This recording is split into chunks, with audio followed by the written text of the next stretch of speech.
तो स्टार्ट करते हैं आज का क्लास। इससे पहले भी क्लासेस ऑलरेडी अपलोड हो चुकी है, आप नहीं देखे उसे तो प्लीज़ प्लेलिस्ट बनी हुई है, आप देख सकते हो। चलिए स्टार्ट करते हैं। आज के क्लास में हम क्लासिकल जो सिद्धांतकार हैं उनमें गुलिक, लूथर गुलिक और उर्बिक के योगदान के बारे में पढ़ने वाले हैं। चलिए स्टार्ट करते हैं। और चैनल से नहीं जुड़े अभी तक तो प्लीज़ चैनल को सब्सक्राइब कर लीजिएगा, और जब सब्सक्राइब कीजिएगा तो बेल आइकन को प्रेस कीजिएगा ताकि जब भी मैं आगे वीडियो डालूंगी तो आपको नोटिफिकेशन मिल जाएगा। और मेरे चैनल पे आपको पॉलिटिकल साइंस और हिस्ट्री की क्लासेस ली जाती है, काफ़ी सारे कंटेंट आपको मिल जाएंगे चैनल पे। आप एक बार ज़रूर प्लेलिस्ट को चेक कीजिएगा। चलिए, वीडियो पसंद आती है तो प्लीज़ लाइक भी ज़रूर करें। 1937 में गुलिक, लूथर गुलिक और उर्बिक द्वारा प्रकाशित papers on the science of administration, ये बुक याद रखिएगा कब लिखी गई, किसने लिखी, ये आता है मैच द फॉलोइंग में आता है। अगर आप यूजीसी नेट असिस्टेंट प्रोफेसर की तैयारी कर रहे हैं तो उसमें ये सारी बुक्स आती है। क्लासिकल सिद्धांत अपने शिखर पर पहुंच गया था। इन दो क्लासिकीय चिंतकों ने हेनरी फ्योल के विचारों को और विस्तृत किया। उन्होंने संगठन की क्रियाशीलता के निर्धारण में उसकी संरचना पर बल दिया। इस संदर्भ में उर्बिक ने कहा है, मानवता के लिए संगठन के ज्ञान को बढ़ाना तब तक असंभव है जब तक कि अन्य सभी आकलनों में संरचना के तत्व को अलग न किया जाए। चाहे यह अलगाव कितना भी कृत्रिम लगे, वे संगठन को डिजाइनिंग प्रक्रिया के रूप में देखते हैं और डिजाइन की कमी के अतार्किक, क्रूर और बेकार, अकुशल मानते हैं। इस प्रकार उन्होंने गौर किया है कि इसलिए संगठन पर विचार विमर्श करने में यांत्रिकी समानांतर काफी सहयोगी हो सकता है। इसका दूसरा नाम इंजीनियरिंग दृष्टिकोण है। आगे है, गुलिक और उर्बिक ने अपने प्रयासों को गुलिक एवं उर्बिक ने अपने प्रयासों को उन तटस्थ सिद्धांतों की खोज पर केंद्रित किया। उनके आधार पर संगठन के ढांचे का रूप निर्धारित किया जा सकता। उन्होंने कहा है कि इन सिद्धांतों का नाता औपचारिक संगठन तंत्र से है और उनका लक्ष्य संगठनिक कुशलता का स्तर ऊंचा करना है। गुलिक ने संगठन के निम्नलिखित 10 सिद्धांत की पहचान क्या है। ये 10 सिद्धांत: कार्य विभाजन या विशिष्टीकरण, विभागीय संगठनों के आधार, पदानुक्रम के माध्यम से तालमेल, विचारों द्वारा सोचा समझा तालमेल, विकेंद्रीकरण या नियंत्रण, कंपनी का विचार, निर्देशों में एकता, स्टाफ एवं लाइन प्रत्यायोजन, नियंत्रण का दायरा। किंतु गुलिक के अनुसार सर्वाधिक महत्वपूर्ण सिद्धांत कार्य का विभाजन या विशिष्टीकरण है। इसलिए वो लिखते हैं कि कार्य विभाजन संगठन की बुनियाद है, बल्कि यह संगठन की वजह है। ठीक है, बुनियाद भी है और ये संगठन की वजह भी है। आगे है, कार्य विभाजन और एकीकरण ही वे माध्यम है जिसे मनुष्य जाति सभ्यता की प्रक्रिया में खुद को उन्नत करती है। गुलिक ने विभागीय संगठनों की 4 बुनियादों की पहचान की है। कौन कौन सा है? 4P आप लोग जानते हो। गुलिक का 4P क्या क्या उसमें आता है? पर्पस, प्रोसेस, पर्सन और प्लेस। कार्य, प्रक्रिया, व्यक्ति और स्थान। P4 किसने दिया है? तो लूथर गुलिक। गुलिक के अनुसार प्रशासन के 7 तत्व भी ध्यान रखिएगा। देखिए इसमें वर्ड तो 8 है बट तत्व 7 है। कौन? पोर्ट्स कॉर्ब आपने देखा होगा, उसमें क्या क्या सम्मिलित है। देखिए क्या क्या क्या। P4 planning, O for organisation यानी योजना संगठित करना, S फॉर स्टाफिंग यानी कर्मचारी का चयन करना, D फॉर डायरेक्टिंग यानी निर्देशन देना, CO फिर कोऑर्डिनेशन तालमेल करना, P फॉर रिपोर्टिंग और B फॉर बजटिंग। ठीक है, उसी प्रकार उर्बिक ने, ये लूथर गुलिक ने दिया, उसी प्रकार उर्बिक ने संगठन के 8 सिद्धांत दिए हैं। ये इन्होंने 7 दिया है लूथर गुलिक ने और उर्बिक ने दिया है 8। क्या क्या है? उद्देश्यों का सिद्धांत, तदनुरूपता का सिद्धांत, जिम्मेदारी का सिद्धांत। अब क्या क्या है इसमें? उद्देश्य के सिद्धांत में क्या है? किसी संगठन का एक अभिव्यक्त प्रयोजन होना चाहिए। तदनुरूपता का सिद्धांत, सभी स्तरों का प्राधिकार और जिम्मेदारी को सहवासनी और समान होना चाहिए। जिम्मेदारी का सिद्धांत श्रेष्ठरों को अपने अधीनस्थों के कामों की पूरी जिम्मेदारी लेनी चाहिए। आगे है स्केलीय पद्धति सिद्धांत। संगठन में एक पिरामिड प्रकार का ढांचा बनाया जाना चाहिए। नियंत्रण के दायरे का सिद्धांत। कोई भी पर्यवेक्षक ऐसे 5 से ज्यादा 6 अधीनस्थ के कार्य का पर्यवेक्षण नहीं कर सकता जिसके काम आपस में जुड़े हैं। विशिष्टीकरण का सिद्धांत। किसी के काम को एकमात्र जिम्मेदार तक सीमित करना। तालमेल का सिद्धांत। संगठन के विभिन्न अंगों का सामंजस्यपूर्ण ढंग से करना। निर्धारण का सिद्धांत। हर पद और अन्य पदों के साथ उसके संबंधों और उसके प्राधिकार काम जिम्मेदार को स्पष्ट निर्धारित करना। आगे बाद में 1943 में उर्बिक ने अपनी सुप्रसिद्ध book the elements of administration प्रकाशित की। इसमें उन्होंने 29 सिद्धांतों का एक दूसरा समुच्चय पेश किया। इस काम में उन्होंने F.W. टेलर के वैज्ञानिक प्रबंध के सिद्धांत, हेनरी फेयोल के प्रशासन के 14 सूत्री सिद्धांत, मूने और रैली के सिद्धांत, प्रक्रिया और प्रभाव और MP फॉलेट के V.A. ग्राइकनस के विचारों को संश्लेषित और समाहित किया। नीचे दिए गए हैं क्या क्या है देखिए। अनुप्रयोगात्मक है, उपयुक्तता है, कार्यों को सौंपना है, प्राधिकार है, केंद्रीकरण है, निर्देशन है, नियंत्रण है, समन्वय का सिद्धांत है, प्रत्यायोजन है, निर्धारण है, अनुशासन है, साम्य है, पूर्वानुमानीयता है, कार्यात्मक परिभाषा है, सामान्य हित है, पहल है, व्याख्यात्मक है, जांच है, नेतृत्व है, क्रम है, संगठन है, नियोजन है, पुरस्कार है, स्केलीय प्रक्रिया है, चयन एवं तैनाती है, भावना है, स्थिरता है, कर्मचारी की नियुक्ति है। तो ये हमने पढ़ लिया। नेक्स्ट चलिए आज की क्लास में मूने और रैली का योगदान भी कराती हूँ। इसमें सही से नहीं, इसमें चलिए देखते हैं मूने और रैली के योगदान क्या क्या थे इनके योगदान। चलिए देखिए, जेम्स डी मूने एवं रैली ने अमेरिका में क्लासिकल सिद्धांत का प्रतिपादन किया। अब कहाँ से है ये? अमेरिका से हैं। करने वाले पहले व्यक्ति थे। जब उनकी पुस्तक अनवार्ड इंडस्ट्री प्रकाशित हुई, बाद में 1939 में उन्होंने इसी पुस्तक को नए शीर्षक से द प्रिंसिपल ऑफ एडमिनिस्ट्रेशन के नाम से प्रकाशित किया। द प्रिंसिपल ऑफ एडमिनिस्ट्रेशन के नाम से प्रकाशित किया। उनकी राय में सिद्धांत संगठन की प्रभाविता से काम करने की बुनियाद का निर्माण करती है।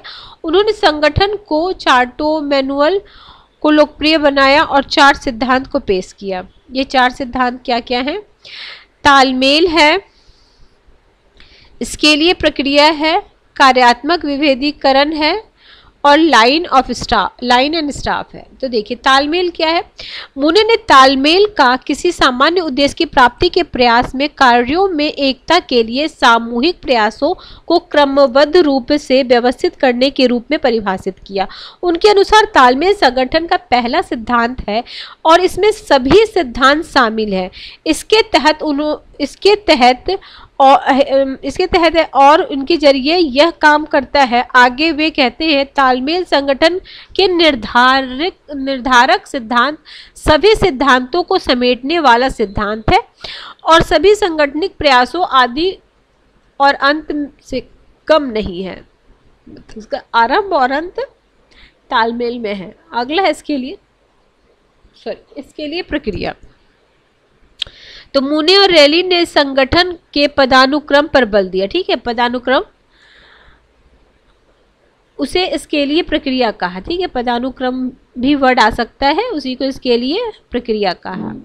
उनके लिए यह तालमेल को सार्वभौमिक प्रक्रिया का निर्माण करती है। यही क्वेश्चन आया हुआ है कि मूने रैली ने सार्वभौमिक किसे बोला है, तो ये इसके लिए प्रक्रिया या पदानुक्रम वर्ड आ जाए, जिसके जरिए पूरे संगठन में सर्वोच्च समन्वय प्राधिकार काम करती है। उन्होंने कहा है कि इसके लिए प्रक्रिया ने अपने सिद्धांत, प्रक्रिया और प्रभाव है। इसे उन्होंने नेतृत्व, प्रत्यायोजन और कार्यात्मकता की परिभाषा कहा है। प्रत्यायोजन और कार्यात्मक परिभाषा कहा है। आगे कार्यात्मक विभेदीकरण, इसमें क्या आता है? तो मुने और रेलिन ने सुझाव दिया कि विभागों में कामों को व्यवस्थित करने में कार्यात्मक सिद्धांत का पालन होना चाहिए। उसके अनुसार कार्यात्मकता का अर्थ है कि विभिन्न प्रकार के कार्यों के बीच विभेदीकरण, यह कार्य विभाजन का विशिष्टीकरण का सिद्धांत है। अब कार्य विभाजन का विशिष्टीकरण का सिद्धांत कौन है? कार्यात्मक विभेदीकरण। उन्होंने इसकी व्याख्या इस प्रकार की है: जनरल और कोलोनालों के बीच का फर्क प्राधिकार में वरीयता का है और इसलिए इसके लिए, किंतु एक पैदल सेना और तोपखाने के अफसर के बीच का फर्क कार्यात्मक है, क्योंकि इसके कामों की प्रकृति में एक विशिष्ट फर्क है। आगे स्टाफ एवं लाइन। मुने रेली के अनुसार लाइन प्रबंध को कार्यों का करवाने एवं प्राधिकार होना चाहिए, साथ ही सलाह एवं सूचना देने में वो स्टाफ की भूमिका को भी समझते हैं।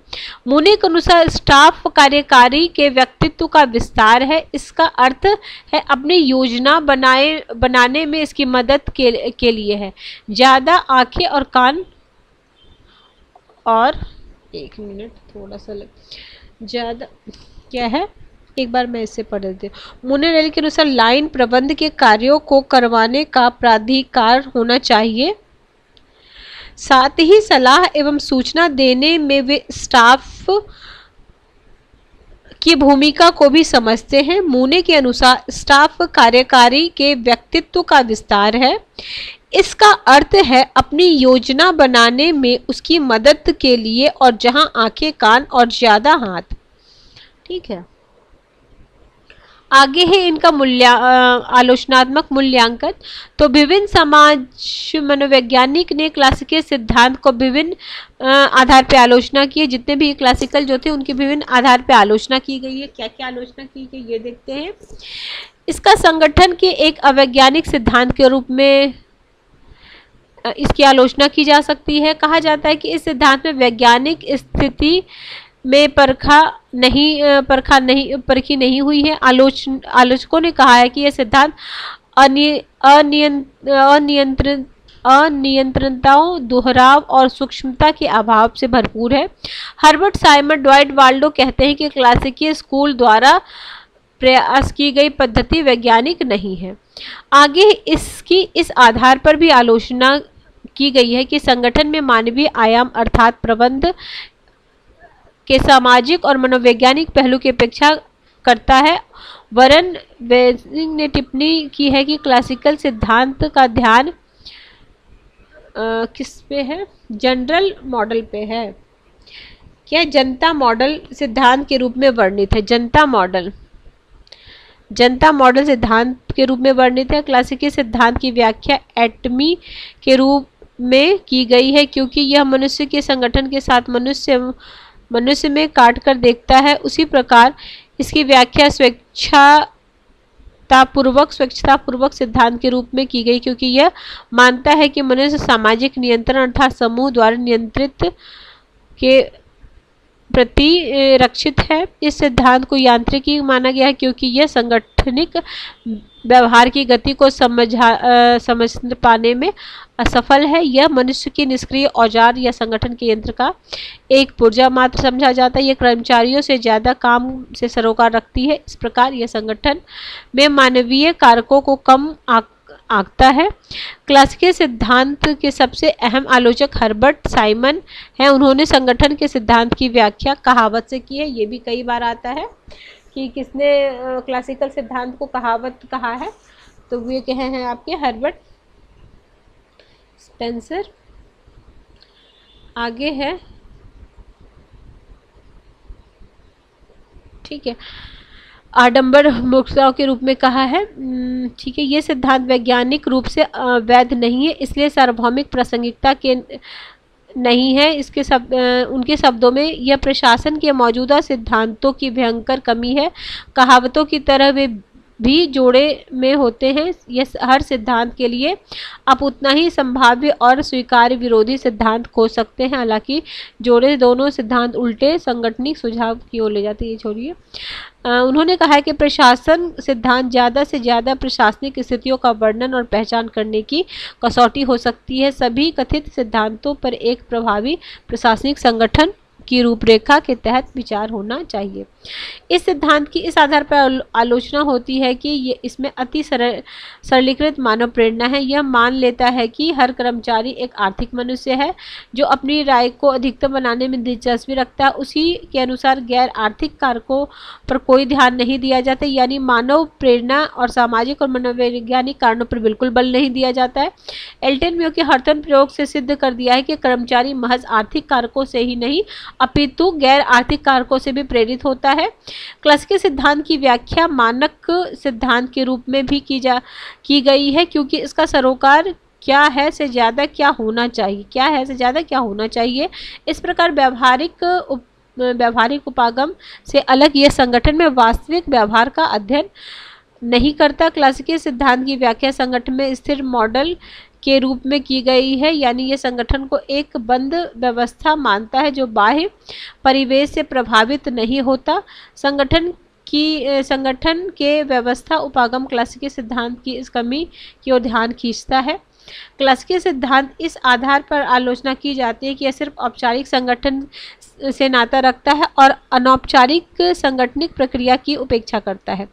औपचारिक संगठन वह होता है जिसका निर्माण कुशल प्रभावी ढंग से उद्देश्य प्राप्त करने के लिए सोचे समझे तार्किक रूप से होता है, जबकि अनौपचारिक संगठन में सामाजिक संबंधों को प्रतिबिंबित करता है। चेस्टर बर्नार्ड और हर्बर्ट साइमन ने गौर किया है कि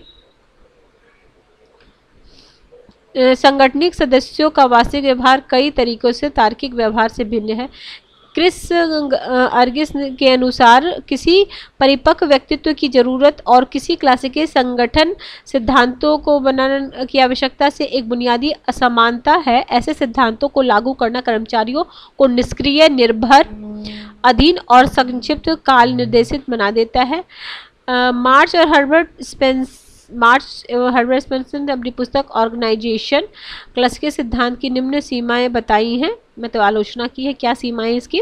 सिद्धांत की प्रेरणा संबंधी कल्पना अनुचित है। संगठन के भीतर हितों में टकराव के सिद्धांत में कमी को ध्यान दिया है। जटिल सूचना प्रोसेसिंग तंत्र द्वारा मनुष्य पर थोपी गई है। सीमाओं पर सिद्धांत कम विचार करता है। कार्य की पहचान और वर्गीकरण में संगठन की भूमिका पर सिद्धांत में कम ध्यान दिया गया है। कार्यक्रम मूल्यांकन की परिघटना पर सिद्धांत में कम ध्यान दिया गया है। पी सुब्रमण्यम ने अपने लेख में क्या है, the classical organization theory and industry criticals में क्लासिकल सिद्धांत की दो सीमाओं का उल्लेख किया। क्या कि इस सिद्धांत में परिष्करण का अभाव है। यह संगठन की कार्यात्मक समस्याओं की बजाय प्रबंध से जुड़ी समस्याओं पर ध्यान देता है। अब इसका महत्व क्या है? आलोचना के अलावा कुछ महत्व भी तो होंगे। तो अपनी सीमाओं के बावजूद क्लासिकल सिद्धांत प्रशासनिक चिंतन के उद्भव में एक महत्वपूर्ण योगदान दिया। क्या क्या योगदान दिया? क्लासिकल चिंतकों ने प्रशासन को एक विज्ञान के रूप में विकसित किया। अब तक इसे कला माना गया था। इस प्रकार उसने वुडरो विल्सन के प्रशासन के विज्ञान की अवधारणा का जवाब दिया। यह विचार व्यक्त करने वाले क्लासिकल चिंतक पहले थे जिन्होंने कहा कि प्रशासन स्वयं एक अलग गतिविधि जिस पर बौद्धिक जांच होनी चाहिए। क्लासिकल विचारकों ने कुछ विशेष प्रबंधन तकनीकों के उपयोग को बढ़ावा दिया, जिसमें लोक प्रशासन अकुशल जैसे रिपोर्टिंग, लेखांकन और बजट बनाया। क्लासिकल सिद्धांत ने प्रशासन में एक अवधारणा के समुच्चय को सूत्रबद्ध किया और एक शब्दावली विकसित की जो बाद के शोधकर्ताओं इस्तेमाल की जा सकती है। इसके अलावा क्या क्या और महत्व? तार्किक और तर्कसंगत और कुशल संगठनिक ढांचे के निर्माण में क्लासिकल सिद्धांत में व्यावहारिक सुझाव दिए। छठा है औद्योगिक संगठन में उत्पादन को तर्कसंगत बनाने और प्रोत्साहन करने में क्लासिकल सिद्धांत में एक महत्वपूर्ण भूमिका अदा की। क्लासिकल सिद्धांत की सीमाओं ने ही संगठनिक सिद्धांत और व्यवहार में जांच पड़ताल में शोध की शुरुआत की। दरअसल क्लासिकीय उपागम को 20वीं सदी के प्रशासनिक प्रबंध के चिंतन की बुनियादी माना जाता है। क्लासिकीय सिद्धांत 1930 से 50 के दौरान अमेरिका में सबसे ज़्यादा प्रभावी था। इसने कई प्रशासनिक सुधार कमेटी आयोग को प्रभावित किया, जैसे ब्राउनले कमेटी, पहला हुबर कमीशन जो 1949 में आया, दूसरा हुबर 1955 में आया और ब्राउनले कमेटी 1937। ये जो कमेटियां हैं उसको आपको क्रम में सजाने या कभी कभी दे देता है। तो इस चलिए ठीक है, आज की क्लास में हमने ये किया। नेक्स्ट क्लास में हम करेंगे एल्टन मियो का मानव, क्या हॉर्थॉर्न प्रयोग करेंगे, ठीक है वो करेंगे। हाँ हॉर्थॉर्न, ये एल्टन मियो का मानव संबंधित सिद्धांत, वो नेक्स्ट क्लास में करेंगे। चलिए ठीक है फ्रेंड्स, किसी वजह से चैनल हेल्प कर रहा प्रिपरेशन में तो ज़रूर चैनल को सब्सक्राइब कर लीजिएगा, और जब सब्सक्राइब कीजिएगा तो बेल आइकन को प्रेस कीजिएगा ताकि जब भी मैं आगे वीडियो डालूँ तो आपको नोटिफिकेशन मिल जाए। ठीक है, एक बार आप नॉर्मल स्पीड में सुन लीजिए और एक दो बार आप स्पीड को बढ़ा के सुन लीजिए ताकि आपका कंप्लीट एक बार हो। फिर जो जो चीज़ें मैं वो करती हूँ, हाईलाइट करती हूँ, उसको आप अपने नोट्स में नोट डाउन कर लो। चलिए मिलते हैं हम नेक्स्ट वीडियो में। Till then bye bye, keep watching and keep sharing.